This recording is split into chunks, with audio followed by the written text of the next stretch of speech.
خوش آمدید. آج ہم انسانی تعلقات کے ایک ایسے اصول پر غور کر رہی ہیں جو سننے میں شاید تھوڑا عجیب لگے.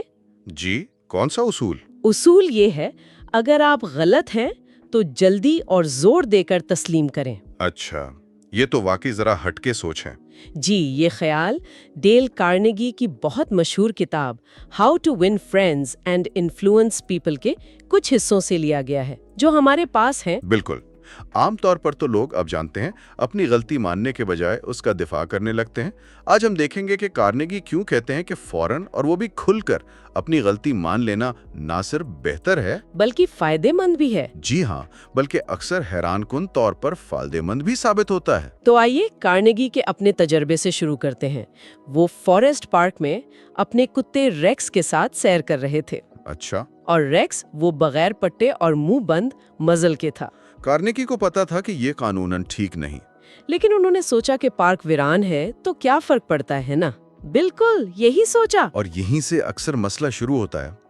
ہم قانون کو اپنی سہولت سے دیکھتے ہیں، لیکن قانون تو قانون ہے. خیر، ہوا یہ کہ ایک گھڑ سوار پولیس اہلکار آ گیا. پولیس والے نے کارنیگی کو خوب ڈانٹا، پوچھا کہ کیا انہیں معلوم نہیں کہ یہ غیر قانونی ہے. تو کارنیگی نے کیا کہا؟ انہوں نے کچھ نرمی سے جواب دینے کی کوشش کی. کہا ہاں میں جانتا ہوں، لیکن مجھے نہیں لگا تھا کہ وہ یہاں کوئی نقصان پہنچائے گا. یہ تو بہت جسے کہتے ہیں کمزور دفاع تھا. جی. پولیس والے نے فوراً کہا آپ نے نہیں سوچا. قانون کو اس سے کیا کہ آپ کیا سوچتے ہیں. یہ کتا کسی گلہری کو مار سکتا ہے یا بچے کو کاٹ سکتا ہے. اس بار چھوڑ رہا ہوں، آئندہ پکڑا تو جج کو جواب دینا ہوگا. سخت وارننگ. بہت.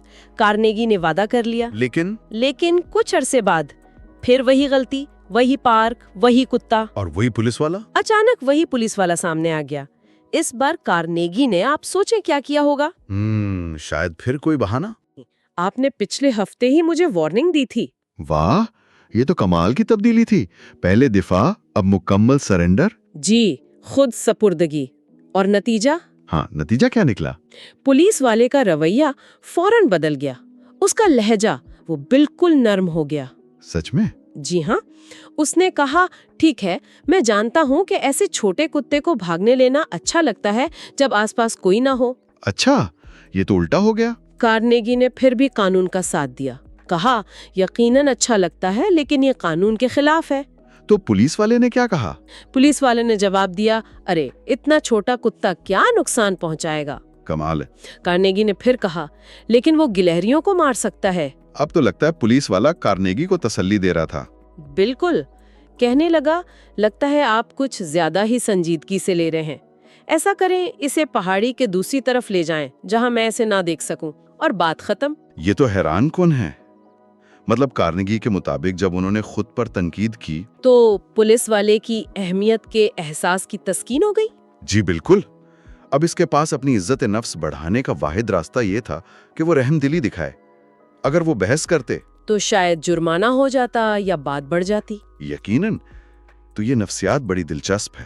اپنی غلطی خود مان لینا وہ دوسرے کی تنقید سننے سے کہیں زیادہ آسان ہے. جب آپ خود ہی وہ کہہ دیتے ہیں جو دوسرا سوچ رہا ہے یا کہنے والا ہے تو اس کے غصے کی یوں سمجھے ہوا نکل جاتی ہے. آپ اس کے حملے کو غیر مسلح کر دیتے ہیں. بحث کی گنجائش ہی نہیں رہتی. بالکل. اس سے نہ صرف ماحول بہتر ہوتا ہے بلکہ اکثر مسئلہ بھی زیادہ آسانی سے حل ہو جاتا ہے. اس کی کوئی اور مثال بھی ہے؟ جی ہاں. فرڈینینڈ ایوی وارن جو ایک کمرشل آرٹسٹ تھے، ان کی کہانی بھی یہی دکھاتی ہے. اچھا، یہ تو ایک عام شہری اور پولیس کی بات تھی. کاروباری دنیا میں جہاں معاملات زیادہ پیچیدہ ہو سکتے ہیں، کیا وہاں بھی یہ اصول اتنا ہی کارآمد ہے؟ وارن کا تجربہ یہی بتاتا ہے. انہیں ایک ایسے آرٹ ڈائریکٹر کے لیے کام کرنا پڑتا تھا جو غلطیاں نکالنے میں ماہر تھے. اچھا. ایک بار وارن نے جلد بازی میں ایک کام جمع کرایا. فوراً فون آ گیا، دفتر آؤ، کام میں گڑبڑ ہے. وارن سمجھ گئے کہ آج تو خیر نہیں. تو انہوں نے کیا کیا؟ کیا دفاعی پوزیشن لی یا کچھ؟ نہیں، انہوں نے کارنیگی کا اصول آزمایا. دفتر پہنچتے ہی ایڈیٹر کے کچھ کہنے سے پہلے ہی بول پڑے. کیا کہا انہوں نے؟ کہا مسٹر فلاں، اگر آپ جو کہہ رہے ہیں وہ سچ ہے تو میں غلطی پر ہوں اور اس کا کوئی جواز نہیں. میں اتنے عرصے سے آپ کے لیے کام کر رہا ہوں، مجھے بہتر پتہ ہونا چاہیے تھا. مجھے خود پر شرم آ رہی ہے. اوہ، یہ تو بڑی ہمت کی بات ہے. ایڈیٹر کا رد عمل کیا تھا؟ بالکل الٹ.